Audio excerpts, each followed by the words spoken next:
Good evening. It's a pleasure to see everyone out tonight. It is our singing night. Whenever I was kind of going over this lesson, it ended up being something like an hour and a half. So I'm really going to have to squeeze it down here a little bit. And I say that in jest, but it did end up being a little bit more than I intended. So I'm going to jump straight into it. I want you to set your minds back to the 90s. Now, I understand that there are quite a few of us here that were quite young or maybe not even born at that time. But there's a lot of us here that probably remember the 90s pretty vividly. I want to focus specifically on the financial sector. You see, there were multiple stock market booms during the 90s. And we saw it in a lot of places. Probably the most well-known, as you probably recall, was the dot-com, which ended up being a bubble and, bursting and created its own financial troubles. But another sector was the energy sector, those companies that dealt with trading energy, such as natural gas or electricity or water and all kinds of things. And during this time, there was one company in that energy sector that really stood out kind of above the rest. And by the beginning of the century, this company had strung together multiple years of just astronomical, unbelievable growth. To put it into perspective, a respectable growth rate for a company in the energy sector was 2 to 3% year over year. This company was growing at a staggering 65% on average. It was a shining star and one of the S&P 500's strongest companies. At the beginning of the 2001 year, somewhere around March, April, the company was trading its stock at $83 a share. Quite high, if you ask me, but that sent its valuation extremely high. But the funny thing is, by November of that same year, the company had filed bankruptcy and was effectively worthless. Some of you may have already recognized what company I'm talking about, but for those of you that don't, that company was Enron. It made headlines across the United States everywhere because of how big of a disaster it was. And it was one of the largest corporate failures in history, resulting in historic losses at the time of nearly $14 billion. So the real question is, how did that happen? Well, the answer comes in the form of leadership. You see, the executive branch at Enron were trusted by the board of directors as stewards of the company. They were to lead the company to profitability. But the problem was that the executives got clever. They started using deception. In other words, they were telling everyone that, hey, everything's great. No problems here. One of the problems that you saw was that some of the executives really didn't even understand how their company was doing. They couldn't look at a financial statement from the company and tell you what it meant. But they used diversion. It was kind of like a shell game of sorts. They were just moving piles of money here and there, and in the grand scheme of things, it made the company look extremely profitable. But they also used some very shady accounting practices, practices that if you were caught doing them nowadays, you would be almost immediately put in jail. And so in the end, the company looked extremely profitable. But when you actually took a look under the hood, the company had so much debt that for years it had been hemorrhaging money instead of making it. And so we see that poor stewardship of the company led to a massive loss of jobs and billions in losses that affected many people. Some of you may have even been affected at the time. So tonight I want to take just a moment to discuss stewardship with you. And I thought that this, especially, if you were in business school anywhere in the 2000s, the big topic was Enron, because of just how big of a wave that it made. But I thought, to me, it was one of the more memorable cases that I could think of poor stewardship. And I want to talk about how stewardship affects us. So the real question, the question that we should start with is, what is stewardship? Or what does it mean to be a steward? Well, let's consider a modern definition. Webster's defines stewardship, or being a steward, as one employed in a large household or estate to manage domestic concerns. In other words, it's a person that just kind of takes care of the day-to-day dealings for a company, a home, an estate, something like that. But now let's compare that with an older definition, specifically one that from biblical times that would have been used in the first century. The Greek word here is the word oikonomos, and it means a house arranger or house organizer. And so you can see that even though there's 2,000 years or so difference, the definition from biblical times to now is actually quite similar. And so when we use the word steward, we're generally talking about someone who is entrusted with managing a household or the property of someone else.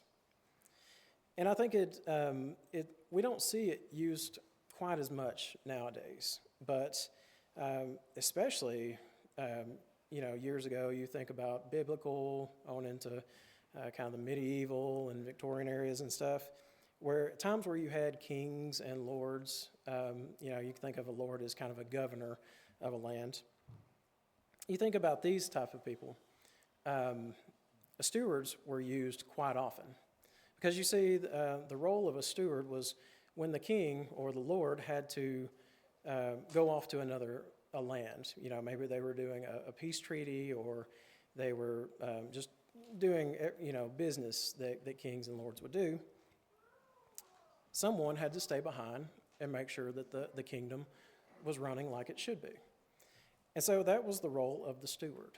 They stood in place of the king and kept things running, so that the king could go off and do business.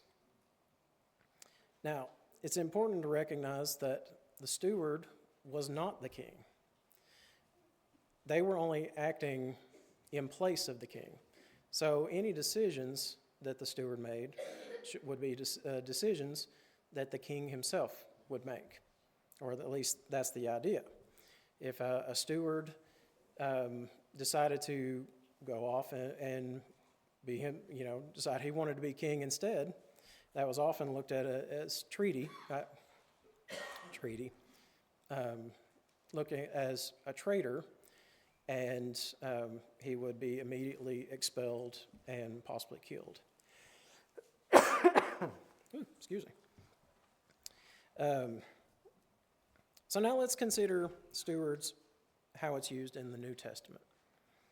When we see the word steward or stewardship used in the New Testament, it's typically used in one of three ways. We see in Titus chapter 1, verse 7, that it's used to reference church leaders, or such as elders. In 1 Corinthians 4, 1 and 2, it's used to describe teachers of the word. This is what Paul referenced to himself and Apollos. And then in Peter, in 1 Peter chapter 4, verse 10, used it to describe stewards as Christians in general. So, as Christians, regardless of what level we serve at, we are all called to be stewards. And as stewards, God has placed certain expectations that we will properly care for what He has entrusted to each of us. So I think a good place that we can go to get a little bit better idea of what stewardship looks like would be the parable of the talents in Matthew chapter 25. So let's consider that for a moment. If you would, turn over to Matthew chapter 25. Let's read verses 14 and 15. Sorry. For the kingdom of heaven is like a man traveling to a far country, who called his own servants and delivered his goods to them. And to one he gave 5 talents, to another 2, and to another 1, to each according to his own ability. And immediately he went on a journey. When we look at these 2 verses together, I think that we can pull out 3 specific things that we can consider when we're thinking about stewardship. The first thing is time. The next thing is things. And the third thing is talent.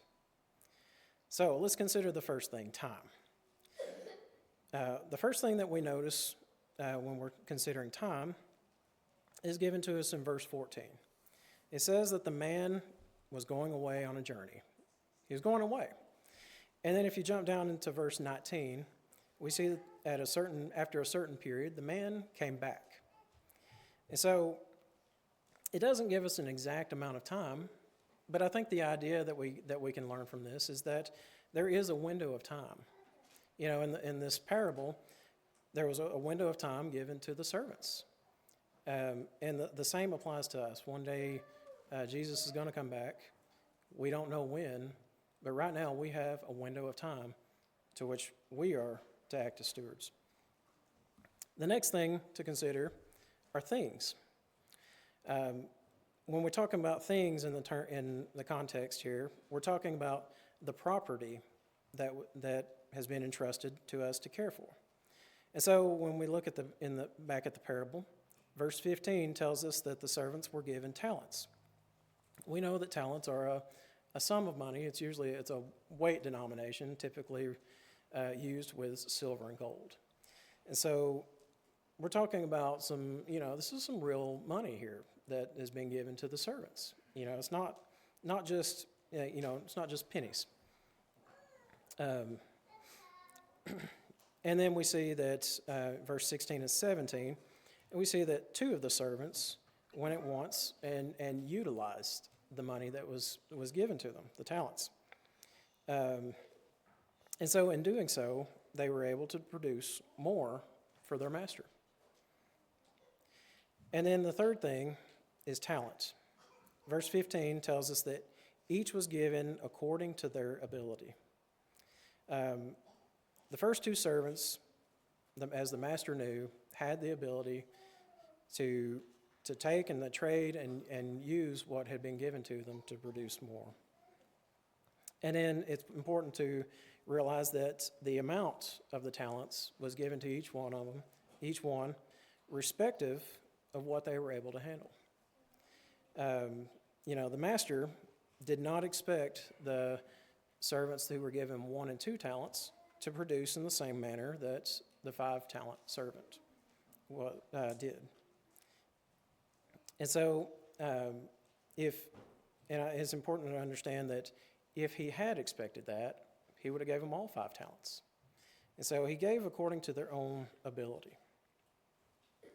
Now, we've talked more about the 2 servants who utilized their abilities, who were good stewards.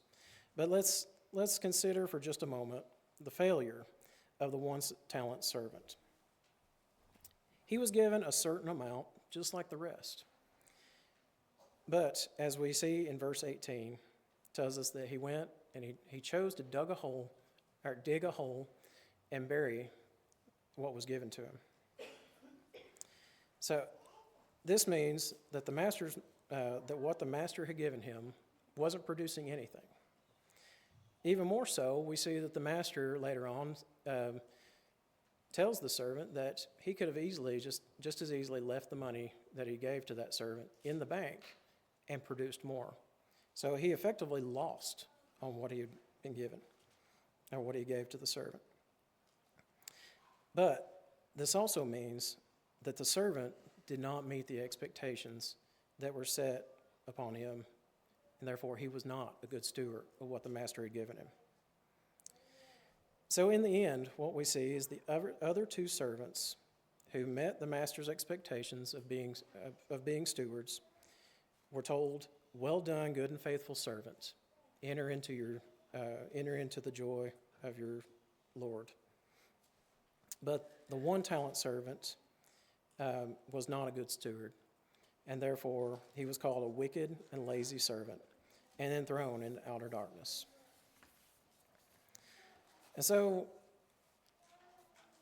I think that leads us back to us, right? The real question that we have to ask ourselves is, are we being good stewards of what God has given us? Are we utilizing the time that we've got? Are we utilizing the things that God has given us? And are we utilizing the abilities that He has bestowed upon us? And I think the first question that we can really, to really answer this question, is which of the servants do we tend to be more like? The one-talent servant, the two-talent servant, or the five-talent servant? And I would like to stand here and tell you that I'm always like the five-talent servant. But in truth, I have my moments where I'm just like the one-talent servant, as bad as I hate to admit it. But I think the important thing here is that verse 19 tells us that there will be a day that the master will come back. We have a window, and we have to take advantage of that window while we've got it. So are we making the most of the time that we've been given as stewards?